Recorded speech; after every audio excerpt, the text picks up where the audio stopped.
Roll of thunder, hear my cry. Segregation in the South. Produced by Ricardo Ambris, Diana Ramirez, Chris Sherry-Pad, and Stephanie Gonzalez.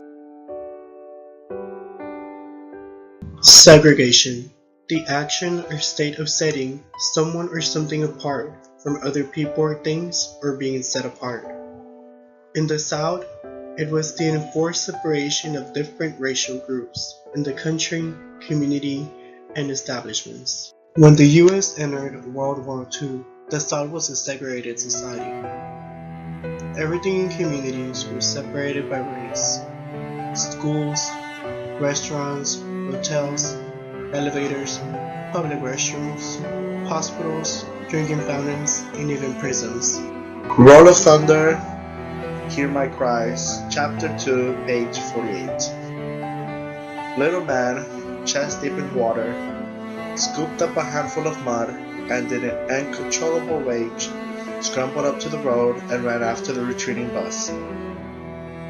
As moronic roars of laughter and cries of "Nigger, nigger, mud eater" wafted from the open windows, Little man threw his mud ball, missing the wheels by several feet. In 1896, the Supreme Court sanctioned legal separation of the black and white races in the ruling Plessy v. Ferguson, but was overruled in 1954.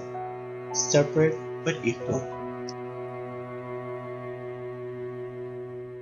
The Jim Crow laws were a system of laws and customs that enforced racial segregation and discrimination throughout the U.S., especially in the South.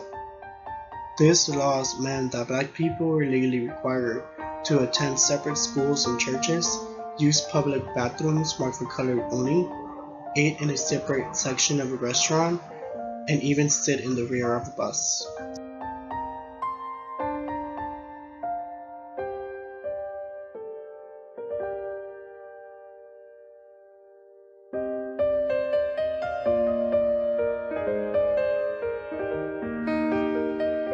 African Americans suffered a great disadvantage when it came to their education.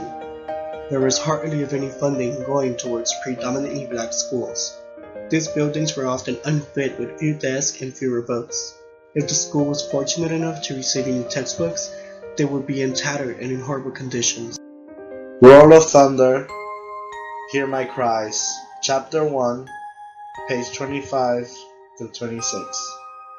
Holding up the book to her, I said, "See, Miss Crocker? See what it says?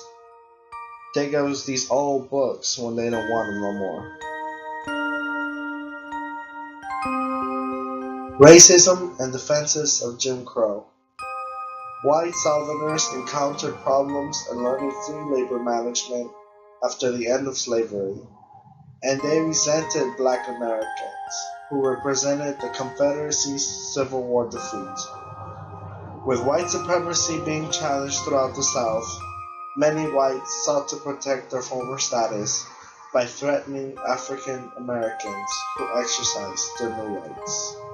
Roll of Thunder, Hear My Cries, Chapter 5, page 111.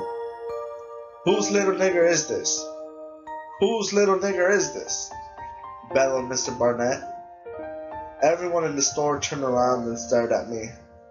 "I ain't nobody's little nigger," I screamed, angry and humiliated.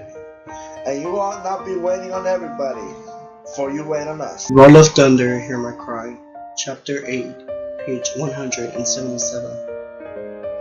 She even took to waiting for me in the morning with Jeremy, so that I could carry her books. When friends of hers walked with us, she bragged about her little colored friend and almost hugged herself when I called her Miss Little Jean. Roll of Thunder, Hear My Cries, Chapter 10, page 224. He swayed unspeaking for a long, terrible moment, then sputtered, "You big black nigger. I ought to cut your heart out for what you've done. My brother stayed up like they is, and you still running around free as a white man." Sadly, segregation has not ceased to exist. Rather, it has remained as a parallel universe, side to side, as legislative laws honor minorities.